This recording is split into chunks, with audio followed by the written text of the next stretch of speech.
So I'm delighted to be here today, and I really just want to thank everyone at the Psoriasis Association for their support and funding for this project, which was this project focused on how psoriasis impacts the burden of disease in children and young people with juvenile psoriatic arthritis. So we've heard quite a lot today about psoriatic arthritis, and indeed that children and young people are also affected. Children with psoriatic arthritis and young people have extended disease features in comparison to other young people with arthritis, in that they have painful swollen joints alongside features such as psoriasis, nail abnormalities, and swelling of the fingers. We've seen this today. But children and young people with juvenile psoriatic arthritis don't always have psoriasis. They can sometimes have a family history alongside other features without actually having psoriasis skin features themselves. But despite having these distinctive clinical features, those with juvenile psoriatic arthritis are often treated similarly to other children and young people with JIA, largely because it's just a rare disease in general, having arthritis in children. So it's kind of all treated under the same umbrella.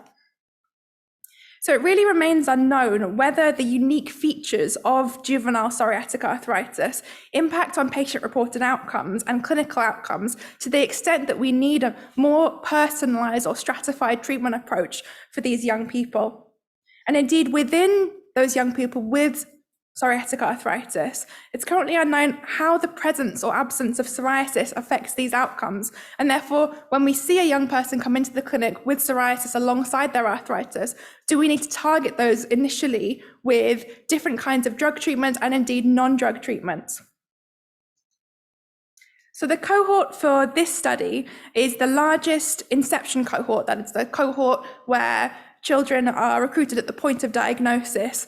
It's the largest one globally, based in the UK from these 7 centres, and it captures data right from the first appointment in paediatric rheumatology.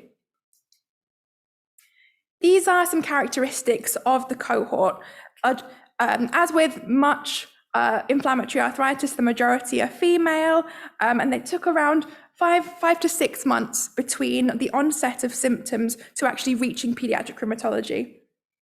You can see here on your right-hand side, there are lots of different types of JIA, of juvenile arthritis. It's an incredibly complex heterogeneous disease that's split into these subtypes, of which around 7% have this psoriatic form of the disease. And there are roughly 1,600 young people included in this study. Of those that had the psoriatic arthritis form of the disease, you can see a slightly older age at onset, roughly the same amount of time between symptom onset to seeing their paediatric rheumatologist, and around just over a third had psoriasis at the point of diagnosis.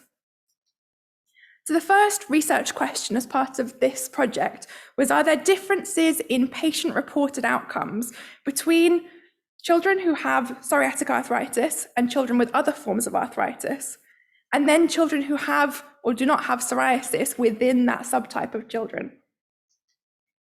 And these are the outcomes that we studied here. So it's a range of different patient-reported outcomes that look at wellbeing, function, pain, depressive symptoms, and psychosocial health of both the child and the parent.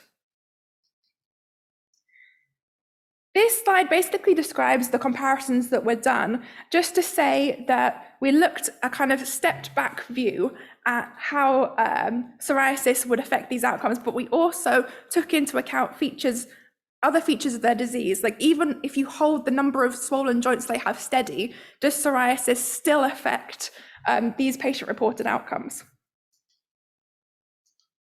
Okay, so firstly, when we compared children with juvenile psoriatic arthritis to those with other forms of arthritis, we found the overall picture of disease was quite similar in terms of its impact right at diagnosis, and it's likely that this reflects the moderate to high disease activity and impact in general when you're first diagnosed.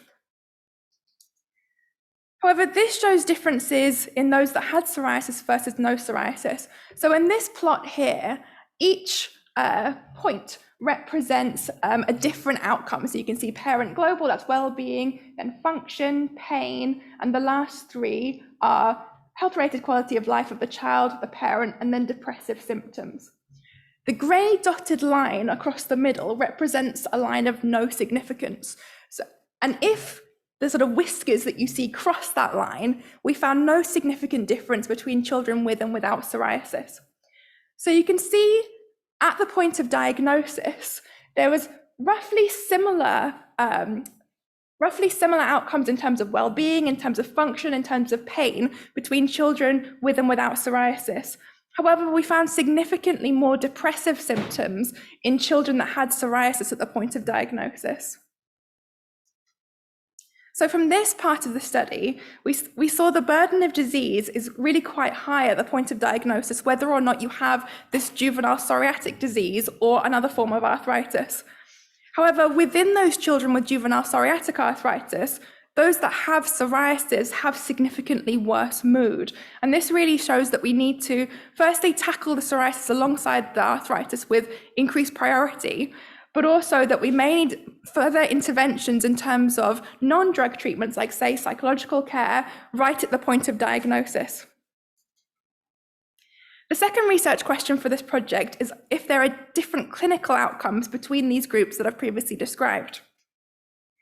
And these were the clinical outcomes. So these are kind of a common set of clinical outcomes that we use to measure outcome in juvenile arthritis. The number of active or swollen joints, the physician global assessment of disease. So the child is sat in front of you, how well do you think they're doing in terms of their psoriatic arthritis on a scale of 0 to 10? And the parent global assessment of well-being, which is completed by the young person themselves if they're over 11 years of age. So we looked to see if there were differences in these outcomes between children with juvenile psoriatic arthritis and other types of arthritis, and again, between those with and without psoriasis. So the outcome I'm going to show you here is quite complex, and I recognize this is quite a baffling picture to look at. The outcome we're looking at is whether you belong to one of these 6 different patterns of disease impact. So if you go along here, each column shows a different cluster of patient. Within each cluster, people within the cluster share patterns across these 3 outcomes. So the first cluster here tend to start with low scores. So they have few active joints, they have low scores according to physicians, with lower scores always being better here, and they feel, in terms of well-being, quite close to optimal at diagnosis. These children then reach remission fairly quickly with the follow-up years on the bottom here. And around a third of children, whether or not they have psoriatic arthritis or other types of arthritis, fall into this group.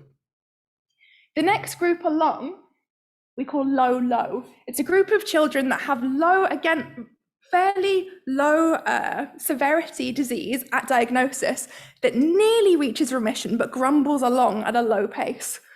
About 1 in 5 children, young people, reach that group. The next group along, low persistent, is a group that our patient involvement groups were, and I'm sure the majority of you will agree, brought this up a lot, but really we haven't seen in research evidenced. And that's a group that started with low signs of disease. They had low numbers of swollen joints. The clinician thought they looked fairly well, but they had really persistently raised well-being scores. So this could be high pain, high levels of disability, fatigue, mood problems. And as the years went on for these children, young people, their signs of disease improved really well. In fact, they almost went to remission. They had no swollen joints anymore. The clinician thought they looked well, but they maintained these really high, poor well-being scores. The final 3 clusters all started with high levels of disease. First, high-low. These started with high levels of disease that went into remission. Then we have a group that improves and then relapses. And then we see another group on the far right-hand side that again seem to improve in terms of their clinical picture of disease, but don't actually seem to feel better even after 3 years following diagnosis. So we wanted to see how children with psoriatic arthritis fell into these categories, and in particular, whether they might be more likely to fall into those categories where their clinical signs improve, but they still feel like they're not improving as much as the clinical picture. Okay. So this plot here shows how children with psoriatic arthritis fall across these groups. And you can see it's such a varied outcome. Many go into remission, many have sort of low grumbling disease, and also many fall into these groups right on the far side that do improve clinically, but don't feel better over time. So children with juvenile psoriatic arthritis were over 2 times more likely to be in that group where they clinically looked better, but they didn't feel better. This shows the difference between children with and without psoriasis within juvenile psoriatic arthritis. And you can see quite a difference here. So in particular, if we look at the sort of, I guess it's all pink, the second to last pink one right at the far end, that's the low persistent group. You can see those with psoriasis were just under 3 times more likely to be in that group where, again, the clinical signs improved, but they just didn't feel better. They were less likely to be in the low group. So this indicates that children with psoriasis and psoriatic arthritis are kind of more likely to be in remission. Their clinical signs are more likely to improve, but they have this higher risk of still feeling unwell, still having chronic pain, functional disability, and depressive symptoms, as we saw in the previous study. So the take-home message from this is that over the first 3 years following a diagnosis, children with juvenile psoriatic arthritis are likely to have persistent poor well-being scores, particularly in comparison to those other forms of childhood arthritis, and particularly if they have psoriasis in their disease. So it's a highly complex subgroup, and it's difficult to disentangle, how the different features of disease actually affect outcome. And this is one of the first studies to really show how psoriasis within childhood arthritis can directly affect different patient-reported outcomes.